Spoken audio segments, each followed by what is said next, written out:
In this video, I'm going to be showing you all the hidden tricks and techniques that Radiohead used to write their song Karma Police, which has been streamed nearly 370 million times just on Spotify alone. And it's from their album OK Computer, which is widely considered by many music critics to be one of the greatest albums of all time. I've seen some discussion online about this song, asking questions like what key is the song in. It has something called sectional centricity, which means that different sections of the song have different tonics, or another way of saying it is a different key. Let's start with the intro and verse section. So this section is written in a tonic of A using the modes of Dorian and Aeolian. And the reason I feel like the tonic is definitely A in this section, first of all, there's a strong hypermetric emphasis and resolution on the A minor chord, and also the melody in the vocals at the end of the verse resolves to the note A. And just as kind of a final confirmation, when I hear that melody resolve to A, it feels resolved to me. It feels like the tonic note. This part of the song is based around a 8-bar chord progression that can be divided into 2-bar segments. So 4 2-bar segments. The first 2-bar segment has 4 chords each for 2 beats, and the chords go A minor, D, E minor, G. Understanding these as Roman numerals, in A we get minor 1, major 4, minor 5, and flat 7. So these chords are from the Dorian mode. In the next 2-bar sequence, it's almost exactly the same, but the second chord is changed. So instead of going A minor D, instead we go A minor F, E minor G. So we've swapped out the D chord, which was our major 4, for an F chord, which is now a flat 6. And with this, we actually get a modal mixture change into the Aeolian mode. Notice that the chord that was switched is actually the differentiating chord between the Dorian and the Aeolian modes. So all the other 3 chords in this 2-bar sequence, the minor 1, the minor 5, and the flat 7, are all included in both Aeolian and Dorian modes. But the major 4 is only in Dorian mode, not Aeolian, and the flat 6 is only in Aeolian, and vice versa. The third 2-bar sequence in the chord progression starts out exactly like the first sequence, except in the second half of the sequence, instead of going E minor G, it speeds up the harmonic rhythm to 1 beat, and it goes G, D, C, B minor.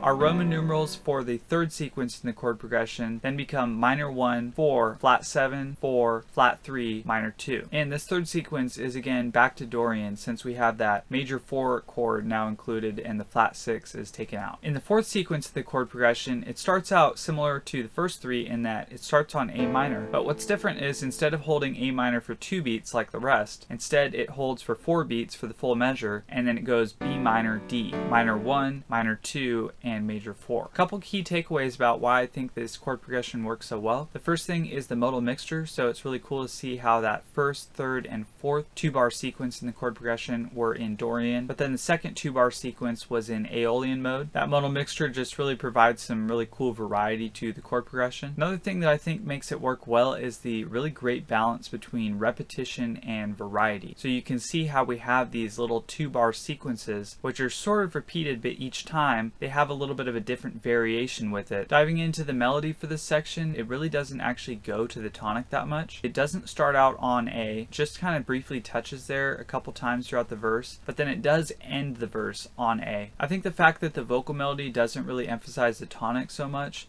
could be intended to just kind of obscure the tonic a little bit and kind of create a little bit of ambiguity. That seems to be a common theme that I've noticed throughout many Radiohead songs, and in particular throughout the rest of this song, as we'll get into. Now we get into the chorus, and we'll start with the chord progression for the chorus as well. What's really similar about the chorus progression to the verse progression is that it's also 8 bars, and it also is sort of divided into little 2-bar chunks, each of which are comprised of chords lasting usually around 2 beats. The first little 2-bar chunk goes C, D, G, F sharp, and I think this part of the song has a tonic of G, and we'll get into why I actually think that in a minute, but just for now you should know that so that we can actually do a Roman numeral analysis on these chords as we go through them. Giving our Roman numerals in G, the chords for this little first 2-bar sequence become 4, 5, 1, and then we have a 5 of 3. So this F sharp chord is actually a secondary dominant, and so it's the 5 of B minor, which is the 3 of G. The second 2-bar sequence is just an exact repeat of the first, and then in the third sequence we get another iteration where it's just changed slightly. So the fourth chord gets changed from an F sharp to a B minor over F sharp. So the Roman numerals for that third sequence are now 4, 5, 1, 3. In the fourth iteration, again we start on C, but instead of holding it for 2 beats, we hold it out for 4 beats beats, and then it goes B minor, D,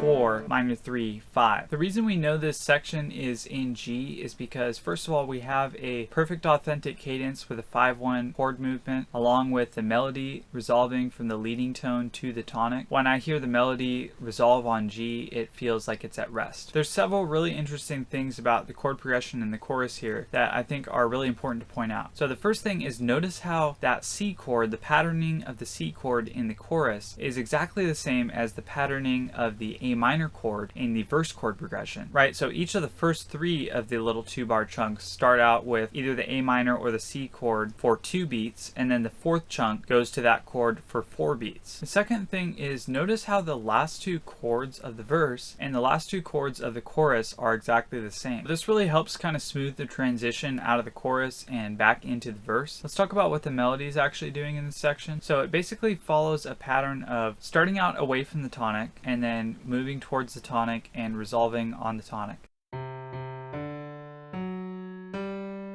Now, despite the fact that we have determined that this section is in G, there are several things that this song actually does to kind of obscure the fact that we are in G. And this technique of obscuring the tonic really kind of helps keep things more interesting and a little bit less transparent. So the first thing that kind of obscures the tonic in the chorus is that in that transition from the last part of the verse where we were in A Dorian towards the chorus where we're now in G Ionian, those 2 modes actually share the same key signature. And that really kind of helps obscure the tonic in the chorus, because without that change in key signature, there's nothing really jumping out for us to even know that there's a new tonic to listen for. The second thing that really kind of obscures the tonic in this section here is that the tonic chord is not hypermetrically emphasized. So it's kind of landing in the middle of those 2-bar sequences where you would more conventionally expect to hear it at the beginning of each of those 2-bar sequences, much like the A minor chord was placed in the verse. The third thing that really obscures the tonic in this section is the inclusion of the unresolved secondary dominant 5 of 3 chord that came in at the end of each of the first 2-bar sequences. This unresolved secondary dominant F sharp chord uses notes that are outside of the diatonic key signature of G, so it really kind of helps throw off the feeling that we're strongly in G Ionian and adds some confusion to the key. So after the first 2 pairs of verses and choruses, we go into this new section that has all new material. So it has a new melody, a new chord progression, and a new tonic. That would conventionally be like a bridge, and then we might go back and recapitulate a chorus one more time. But in this song, it's different. This outro section is the end. It never goes back and recapitulates either the verse or the chorus. And furthermore, this outro section is really much higher energy than anything that came earlier in the song. So it really kind of creates like a high point for the song, which is in contrast to the chorus, which was really kind of like mellow. The way this song does that is really interesting and sort of unconventional, because normally we would expect to hear the chorus as kind of the high point and high energy of the song, but instead we have this outro playing that purpose instead. There's a 4-bar chord progression in this outro section that repeats. So it goes B minor, D, G, D, G, D, and then E, which goes for a full measure, whereas the rest of the chords each were for 2 beats. What's really cool about this section is that it actually has a double tonic complex between B and D, which means that there are elements leading us to hear both B and D as the tonic, and those elements are perfectly balanced so that we can't really definitively say whether B or D are the tonic. They're kind of just both the tonic. First, let's go over all the elements in this section that contribute towards hearing D as the tonic. The first thing that has this effect is that the first phrase of the vocal melody actually ends on a D note over a D chord. That kind of helps us hear D as like the place of resolution.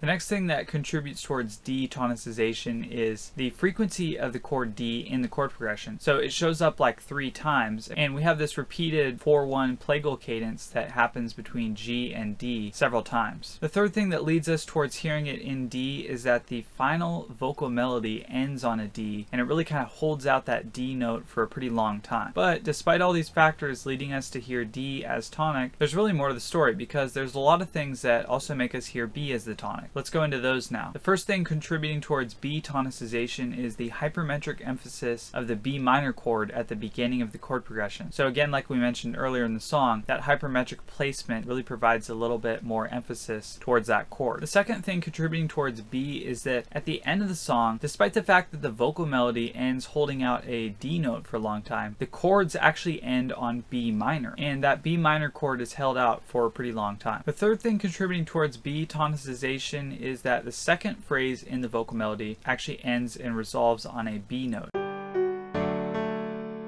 And finally, there are some elements in this section which contribute to neither B nor D tonicization, but actually just help to kind of obscure and destabilize the tonic a little bit more, similar to the way the tonic was somewhat obscured in the chorus and also somewhat in the verse. The main element that really obscures the key in this part of the song is the inclusion of this E chord at the end of the chord progression, and then also that the vocal melody in the third of 3 phrases goes and resolves on a G sharp. This E chord and the G sharp note that comes along with it are important because they're not included in the key signature of either B Aeolian or the D Ionian, which is what the rest of this section is composed of. By introducing that non-diatonic chord at the end of the chord progression, that really kind of weakens the feeling that we could be in either B Aeolian or D Ionian, very similarly to how that unresolved 5 of 3 chord was used in the chorus chord progression. So if that G sharp note is not included in the key signature, then where do we get it from? How do we interpret it within the context of B Aeolian or D Ionian? In D, we would understand this E chord as a 5 of 5 secondary dominant. So E is the 5 of A, which is the 5 of D. In B, you could also understand it as a secondary dominant, again as the 5 of A, which is flat 7 in B, so it would be 5 of flat 7. But also I think from the perspective of B, a simpler way to understand this E chord is actually just that it's a major 4, which is just borrowing from B Dorian mode. However you want to look at it, the point is that they throw in some of these elements of the unresolved secondary dominance and the modal mixture and things like that, especially at the end of chord progression sequences, to really kind of obscure the key and make it a little bit less obvious what the tonic is. And that really helps to kind of keep things more interesting and really enhance the song, I think. If you're interested in seeing another Radiohead song analysis, I've got a video right here for you to check out. Thanks for watching and have a great day.